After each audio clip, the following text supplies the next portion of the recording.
할렐루야. 주님께서 우리와 같이 계십니다. 하나님이 함께 하시니 오늘도 우리에게 좋은 일이 있을 줄 믿습니다. 누가복음 8장 40절에서 48절까지의 말씀 같이 보시겠습니다. 누가복음 8장 40절에서 48절까지 우리 한 절씩 합독합니다. 시작. 예수께서 돌아오심에 무리가 환영하니 이는 다 기다렸음 이르라. 이에 회당장인 야이로라 하는 사람이 와서 예수의 발 아래에 엎드려 자기 집에 오시기를 간구하니 이는 자기에게 12살 된 외딸이 있어 죽어 가밀어라. 예수께서 가실새 무리가 밀려 들더라. 이에 12해를 혈루증으로 앓는 중에 아무에게도 고침을 받지 못하던 여자가 예수의 뒤로 와서 그의 옷가에 손을 대니 혈루증이 즉시 그쳤더라. 예수께서 이르시되 내게 손을 댄 자가 누구냐 하시니 다 아니라 할 때에 베드로가 이르되 주여 무리가 밀려들어 미나이다. 예수께서 이르시되 내게 손을 댄 자가 있도다. 이는 내게서 능력이 나간 줄 알미로다 하신되 여자가 스스로 숨기지 못할 줄 알고 떨며 나와 엎드려 그 손댄 이유와 곧 나은 것을 모든 사람 앞에서 말하니 예수께서 이르시되 딸아 내 믿음이 너를 구원하였으니 평안히 가라 하시더라. 아멘. 오늘 여기 나오는 이야기는 예수님이 회당장 야이로의 딸을 고치러 가는 도중에 일어난 일입니다. 갑자기 예수님이 가시다가 누가 내 몸에 손을 대었느냐 그렇게 말씀을 했습니다. 이 말씀을 듣고 베드로는 참 어이가 없다는 듯이 예수님께 대답을 했습니다. 주님, 많은 사람이 무리가 이렇게 막 미는데 주님 몸에 다 부딪혔는데 주님 몸에 스치지 않은 자가 누가 있느냐 그렇게 말씀을 했습니다. 예수님은 아니다, 내 몸에서 능력이 나갔다 그렇게 말씀을 했습니다. 우리도 오늘 주님 앞에 나올 때 이 여인과 같은 그런 믿음을 가지고 나와야 됩니다. 많은 무리들이 있지만 거기 예수님을 만난 자는 한 사람이었습니다. 믿음으로 예수님 옷가에 손을 대었습니다. 하나님의 능력은 무한하십니다. 그 능력을 내가 받아들일 수 있느냐 없느냐 하는 것은 나에게 달려 있습니다. 우리도 이 혈루증 여인의 그런 믿음을 가지고 주님께 나오면 주님의 능력을 체험하는 우리가 됩니다. 이 시간 모두 주님의 능력을 체험하는 우리가 되시기를 바라겠습니다. 이제 한 절씩 보시겠습니다. 40절입니다. 같이. 예수께서 돌아오심에 무리가 환영하니 이는 다 기다렸음 이르라. 조금 전에는 갈릴리 반대편에 있는 그라사 지방에 가서 예수님께서 광인을 고치신 내용이 기록되어 있습니다. 거기는 돼지 2,000마리가 몰사해 가지고 호수가 뛰어들어 다 죽었기 때문에 이 사람들이 예수님을 모시기를 꺼려했습니다. 두려워했습니다. 이곳에서 떠나라고 했습니다. 예수님이 그곳에서 사역을 하시지 아니하셨습니다. 갈릴리는 예수님의 사역의 이 본거지였습니다. 예수님은 유다에서도 사역하지 않고 이방인의 지역에서도 사역하지 않았습니다. 예수님이 주로 사역하신 곳이 갈릴리였습니다. 왜 갈릴리입니까? 이게 그 이유가 나옵니다. 이들이 예수님이 돌아오심에 다 무리가 환영을 했습니다. 기다렸다고 말씀을 했습니다. 하나님이 어디 계십니까? 하나님은 환영하는 곳에 계십니다. 그러므로 우리 교회는 늘 예수님을 모시고 환영하는 그런 마음을 가져야 됩니다. 뜻없이 우린 형식적으로 종교적으로 하나의 장식품으로 예수님을 믿는 것이 아닙니다. 우리가 주님의 은혜를 체험하고 능력을 체험하기 위해서는 주님을 환영하고 사모하는 그런 마음을 가져야 됩니다. 41절에 이에 회당장인 야이로라 하는 사람이 와서 예수의 발 아래에 엎드려 자기 집에 오시기를 간구하니. 야이로 회당장입니다. 회당 이 관리자들이 있습니다. 장로입니다. 오늘날 교회 이 장로님들이 교회 운영에 관한 여러 가지 일들을 결정하라듯이 회당에도 그런 장로들이 있었습니다. 그 회당 그 장로들 가운데 이제는 한 사람을 세워가지고 회당 전체 일을 지도하고 이끌어가도록 만들었습니다. 회당직입니다. 그가 회당장입니다. 이 야이로라는 사람이 예수님을 자기 집에 오시기를 아주 간구했습니다. 해당 장은 사회적인 지위가 있는 사람입니다. 신분도 있고 아무나 할 수 없는 자리입니다. 그런데도 예수님 앞에 나와서 그 발 아래 엎드렸습니다. 자기 집에 들어와 달라고 했습니다. 우리도 성도 여러분들도 집에 뭐 큰 문제가 있거나 특별한 이 기도 제목이 있을 때는 주의 종도를 초청해서 가정에서 예배를 드립니다. 흔히 말하는 신방 예배입니다. 이 야이로도 자기 집에 와서 좀 신방해서 신방 예배를 드려주시기를 원했습니다. 왜냐하면 12살 된 이 어린 딸이 죽게 되었기 때문입니다. 42절입니다. 이는 자기에게 12살 된 외딸이 있어 죽어 가밀어라. 예수께서 가실 때 무리가 밀려들더라. 12살이기 때문에 무슨 만성질환이 있는 것이 아니었을 것입니다. 갑작스럽게 열병이 들었거나 아주 희귀한 그런 질병이 들어서 오늘날로 말하면 응급실로 실려갈 것 같은 그런 질병이 들었습니다. 그래서 예수님을 초청을 했습니다. 예수님이 그 말씀을 듣고 가셨습니다. 그런데 무리가 밀려들더라고 했습니다. 많은 무리들이 예수님이 오시니까 이들은 예수님이 행하시는 그런 기적을 또 보기를 원했습니다. 12살 된 아이가 죽어간다고 하니까 이건 보통 병이 아닙니다. 그냥 감기 고치는 병이 아닙니다. 또 어떤 역사가 나타나는지 하나님의 영광을 보기 위해서 많은 무리들이 회당장 야이로의 집에 같이 따라가고 있었습니다. 43절입니다. 이에 12해를 혈루 쪽으로 앓는 중에 아무에게도 고침을 받지 못하던 여자가 이제는 혈루증 여인을 만나는 사건이 나옵니다.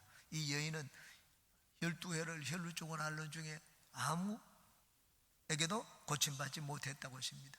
이 마가복음에는 이 상황을 더 구체적으로 얘기해 나왔습니다. 12해 동안 혈루증을 받는 동안에 모든 걸 다 허비했습니다. 그리고 병이 더 심하여졌다, 그렇게 더 절망적으로 기록해 놓았습니다. 이 혈루증 여인은 절망적이었습니다. 병이 앓은 시간이 길었기 때문에 자기 주변에 이제는 돕는 자들이 다 떠나갔을 것입니다. 게다가 아무에게도 고침을 못했다고 했습니다. 나을 길이 없었습니다. 여러분, 우리 인생에 이 소망이 없다, 나을 길이 없다는 말은 소망이 없다는 말입니다. 절망적이었습니다.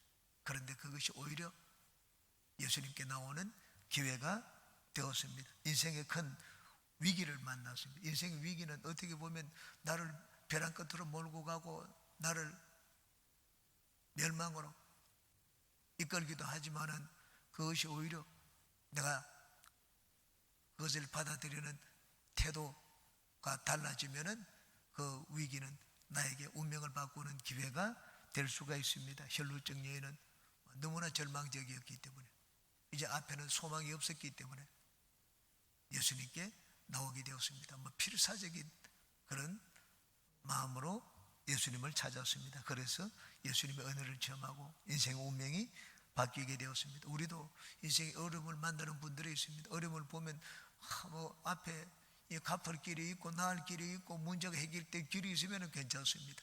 그런데 내가 아무리 봐도 그 길이 없을 때가 있습니다. 절망입니다. 빛이 보이지 않을 때, 그럴 때 우리는 절망을 하고 생각하지 말아야 됩니다. 하나님이 때로는 우리를 그 절망 가운데 두시기도 합니다. 예수님 만나라고 그렇게 하는 것입니다. 하나님 편에서 바라보면 모든 것은 여러분 희망이 됩니다. 어떤 절망도 하나님 편에서 바라보면 희망이 될 수가 있습니다. 여러분이 인생의 어떤 어려움이나 고난을 만날 때 항상 하나님 편에서 바라보고 주님 앞에 달려나가는 우리 모두가 되시기를 주의 이름으로 축원합니다. 44절입니다. 예수의 뒤로 와서 그 옷가에 손을 대니 혈루증이 즉시 그쳤더라. 혈루증 앓던 여인의 믿음은 아주 대단한 믿음이 아니었습니다. 예수님 앞에 토주를 갖다 바친 것이 아니었습니다. 예수님 앞에 많은 사람이 들을 수 있도록 베드로처럼 그런 신앙 고백한 것도 아니고 백부장처럼 뛰어난 신앙 고백을 한 것도 아닙니다. 예수님이 나는 이스라엘에서 이만한 믿음 만나보지 못했다, 그런 말을 들은 것도 아니었습니다. 아무도 몰랐습니다. 예수님이 드러내지 않으면 이 혈루증 여인의 믿음은 알 수도 없었습니다. 여러분, 사람들이 내 믿음 알아주고 내가 사람들 앞에 드러나야지 하나님 은혜를 받는 것이 아닙니다. 이 사람을 나타내고자 하는 경우가 있습니다. 나의 믿음을 알아주기를 원하는 경우가 있습니다. 이 혈루증에는 그렇지 않았습니다. 예수님이 드러내었기 때문에 드러나지, 그렇지 않으면 혼자 조용히 고침을 받아 집으로 돌아갔을 것입니다. 믿음. 여러분, 내가 막 사람들 앞에 막 드러나야지 하나님의 놀라운 역사가 나타나는 것이 아닙니다. 나는 이름도 없이 빛도 없이 수고하지만 진짜 내가 주님을 섬기는 그런 사랑하는 마음을 가지고 있으면 그 전에 예수님을 만납니다. 이 혈루증 여인도 나는 옷가에 손만 대어도 낫겠다 하는 그런 믿음을 가지고 나왔습니다. 그러므로 여러분, 내가 주님 앞에 나올 때는 다른 사람들이 나를 알아주어야지, 또는 알아주기를 바라는 그런 마음을 가지고 나오면 안 됩니다. 우리가 사람을 만나러 오는 것이 아닙니다. 예배 또는 주님을 신앙생활을 한다는 것은 사람이 알아주는 것을 바라고 신앙생활을 하는 것이 아닙니다. 신앙생활을 할 때는 주님과 나와의 1대1의 관계를 갖는 것입니다. 내가 주님 앞에 나아가면, 주님을 잘 섬기면, 주님 앞에 충성하면 주님은 반드시 알아주시고 상을 주신다. 그런 믿음으로 주님 앞에 나와야 됩니다. 이 여인은 그런 믿음을 가지고 예수님 앞에 나와서 구원의 은혜를 입었습니다. 믿음이 어떤 것인지 이 혈루증 앓던 여인에게서 우리 믿음이 무엇인지 살펴볼 수가 있습니다. 잠시 믿음에 대해서 세 가지를 말씀드리겠습니다. 첫 번째는, 믿음은 내 형편과 상황이 좋을 때 생기는 것이 아닙니다. 이 여인은 더 이상 소망이 없었습니다. 그럴 때 여인은 예수님을 찾는 믿음이 생겼습니다. 우리 언제 믿음이 생기느냐? 언제 하나님을 잘 믿느냐? 상황이 좋을 때가 아닙니다. 상황이 좋을 때는 세상을 자꾸 찾습니다. 돈을 써야죠. 상황이 어려우면 이제 하나님밖에 의지할 것이 없습니다. 제 믿음이 가장 많이 자랐던 때는 제가 돌아보니 미국이었습니다. 그때는 앞이 보이지 않았습니다. 진짜 모든 것이 절망이었습니다. 그래서 더욱더 주님 앞에 무릎을 꿇었습니다. 하나님의 은혜로 우리는 미국에서 9년 동안 지낼 수가 있게 되었습니다. 믿음은 내 선택에 달려 있습니다. 절망적인 상황에서 환경을 바라보고 좌절하고 낙담하고 망하게 될 것인가, 아니면 예수님을 선택해서 내 인생이 달라질 것인가, 그건 나에게 달려 있습니다. 믿음은 선택입니다. 절망적인 상황에서 하나님을 선택하는 것이 믿음입니다. 한나를 보십시오. 한나는 절망적인 상황이었습니다. 아기를 낳을 수 없는. 그런데 그 절망적인 상황에서 이제는 하나님께 나가기로 마음에 결단을 내렸습니다. 남편이 아무리 사랑을 해도 남편의 사랑도 거절했습니다. 하나님의 위로가 아니면 내 이 마음은, 상처는 해결할 수 없다. 그래서 하나님을 찾았습니다. 그런 마음으로 하나님을 찾자 하나님이 한나의 문제를 해결해 주셨습니다. 여러분은 인생을 만나면서 고난을 당하기도 하고 어려움을 만나기도 하지만 그것을 하나님을 만나는 그런 기회로 만드시기를 주 이름으로 축원합니다. 두 번째, 믿음은 적극적이고 공격적이어야 됩니다. 이 여인은 필사적인 믿음을 가지고 주님께 나왔습니다. 나는 지금 아파서 내가 어떻게 요동할 수가 있는가? 많은 사람들이 그렇게 얘기합니다. 내가 아픈데 어떻게? 자기 아프니까 좀 돌봐주기를 원합니다. 자기를 좀 알아주기를 원합니다. 내가 아프다는 말은 나를 돌봐주고 나를 알아달라는 말입니다. 이 여인은 그렇게 하지 않았습니다. 12해 동안 예수님 앞에 나아가는데 도와주는 자 없었습니다. 여러분, 마가복음 2장에 보면은 중풍병자가 있습니다. 그런 친구들이 있었기 때문에 친구들이 그냥 침대에 누워가지고 예수님 앞에 데리고 나왔습니다. 도와주는 자가 있었습니다. 그런데 이 여인은 도와주는 자가 없었습니다. 자기 혼자. 여러분, 이 코로나 때 어저께도 저는 성도 한 분에게 얘기를 들었습니다. 내가 얼굴이 너무 수척한 것을 보고 마음에 걱정을 많이 했다고 얘기하더라고. 언제 내가 얼굴이 수척했느냐? 코로나 때 그랬다고 그러더라고. 코로나 때 우리가 알았는데 알더라도 한 달을 알습니까? 1년을 알습니까? 길어봐야 일주일이고 사흘입니다. 저도 사흘을 알았습니다. 사흘 알았는데 얼굴이 너무 속 들어가서 마음에 걱정을 했다는 말을 들었습니다. 12년 동안 혈루 쪽으로 알으면 어떻겠습니까? 그 몰골이 평소와는 달리 말이 아닐 것입니다. 도와줄 사람이 없었습니다. 그런데 죽기 살기로 예수님께 나왔습니다. 예수님은 천국은 침노하는 자의 것이라고 했습니다. 천국은 달려나가는 자의 것입니다. 가만히 앉아있는 자에게 천국은 닫고 오지 않습니다. 나는 아프니까 나에게 좀 와서 봐주세요. 주님이 와주세요. 물론 주님은 불쌍히 여기시기 때문에 찾아가시기도 합니다. 그런데 이 예는 달랐습니다. 자기가 달려나갔습니다. 믿음은 적극적이고 공격적이어야 됩니다. 우리도 여러분도 문제가 있을 때 주님 앞에 이런 공격적인 믿음, 필사적인 믿음을 보이시기를 주 이름으로 축원합니다. 45절입니다. 같이 읽겠습니다. 예수께서 이르시되 내게 손을 댄 자가 누구냐 하시니 다 아니라 할 때에 베드로가 이르되 주여 무리가 밀려들어 미나이다. 예수께서 말씀을 했습니다. 내게 손을 댄 자가 누구냐? 그 많은 무리들이 있는데 예수님 앞에 나와서 그냥 신앙 고백한 것도 아닙니다. 뒤로 와서 살짝 예수님의 겉옷가에 손을 대었습니다. 그런데 예수님은 내게 손을 댄 자가 누군지 다 아셨습니다. 아무도 모르게 이 많은 사람들 가운데 내가 살짝 주님을 섬긴 그것을 주님이 아시겠느냐? 주님이 다 아십니다. 주님은 우리가 진짜 주님에 대해서 믿음으로 한 행동에 대해서 예수님은 다 알고 계십니다. 알고 상급을 주십니다. 사람들이 봐야지 내가 대단한 무엇을 한 것이 아닙니다. 사람들이 내가 보도록 행동을 하면 그래 됐다. 너는 이미 사람들에게 칭찬받지 않았느냐? 내가 줄 것이 없다. 예수님 그렇게 말씀을 하신다고 했습니다. 우리 예수님이 내가 겉옷가에 손을 댄 건 아무도 모르는 일이지만은 또 많은 사람들이 예수님께 손을 대지만 예수님 몸에 부딪히고 예수님 몸에 접촉을 하지만은 그러나 믿음으로 하게 되면 예수님은 그것을 알아주십니다. 그러므로 내가 하는 일을 왜 하나님이 몰라주시겠느냐? 그렇게 생각하면 안 됩니다. 내가 믿음으로 한 행동, 모든 사람들이 아무도 모르게 한 행동, 그것도 예수님이 다 알고 계십니다. 예수님이 당신의 몸에서 능력이 나가신 줄을 알고 계십니다. 그러므로 우리는 주님을 섬길 때 항상 이런 예인의 믿음을 가지고 주님께 나아가시기를 바랍니다. 다 아니라 할 때에 베드로가 이르되 주여 무리가 밀려들어 미나이다. 예수님이 이 말씀을 하실 때 그 어느 누구도 예수님 앞에 대답을 하지를 못했습니다. 좀 대꾸하고 싶었습니다. 아니 예수님 너무 좀 어처구니 없는 말씀을 하시네요.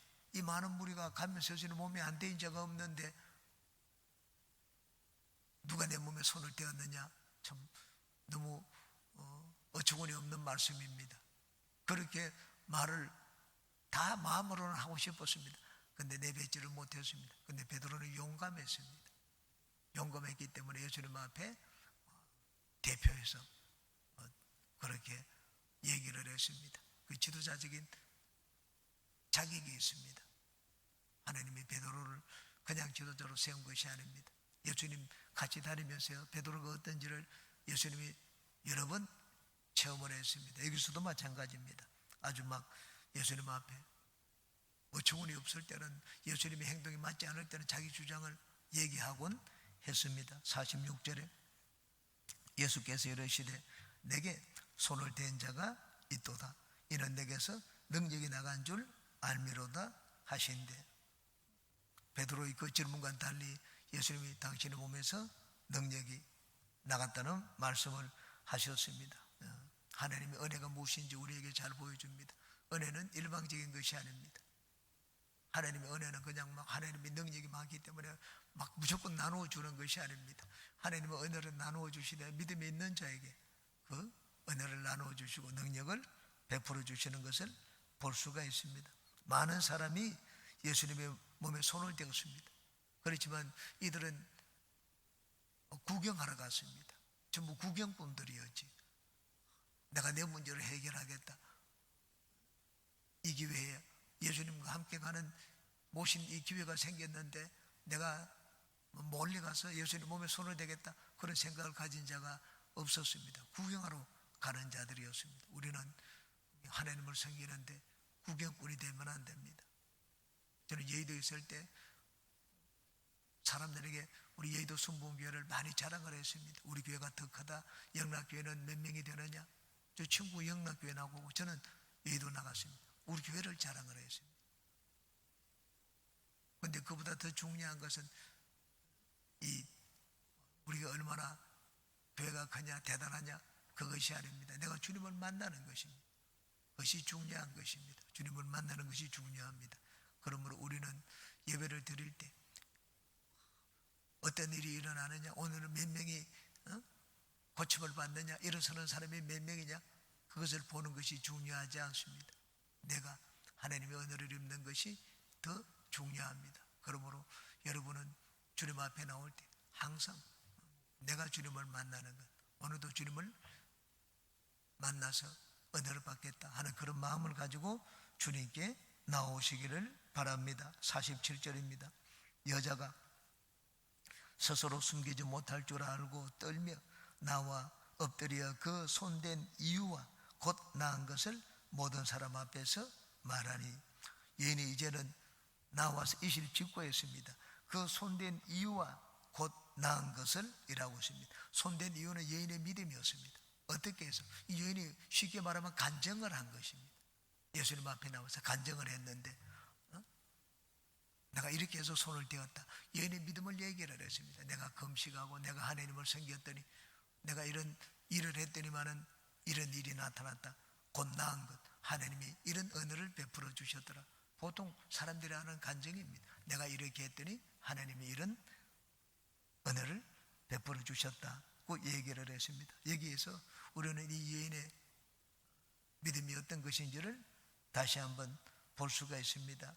곧 손댄 이유와, 여인은 마음의 결심을 했습니다. 내가 예수님을 만나기만 하면 내가 나을 텐데, 예수님을 만나기만 하면 나을 텐데, 그 생각만 하고 있지 않았습니다. 만나러 나갔습니다. 사람들이 종종 생각만 하고 그 생각을 행동으로 옮기지 못하는 경우가 많이 있습니다. 생각만 하고, 우리가 생각을 했을 때는 생각만으로 끝나서는 안 됩니다. 그건 죽은 믿음입니다.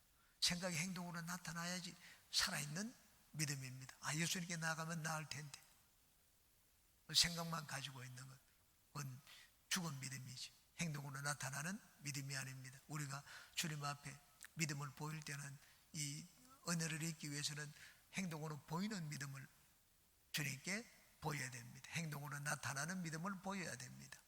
주님이 우리 믿음을 보셔야 됩니다. 말을 하든지 그리고 행동을 하든지 주님은 우리의 그 나타나는 믿음을 보시고 우리에게 역사를 하십니다. 여러분도 하나님의 말씀을 받았으면 내가 이렇게 하면 복을 받겠다. 내가 주님을 잘 섬기면 복을 받겠다.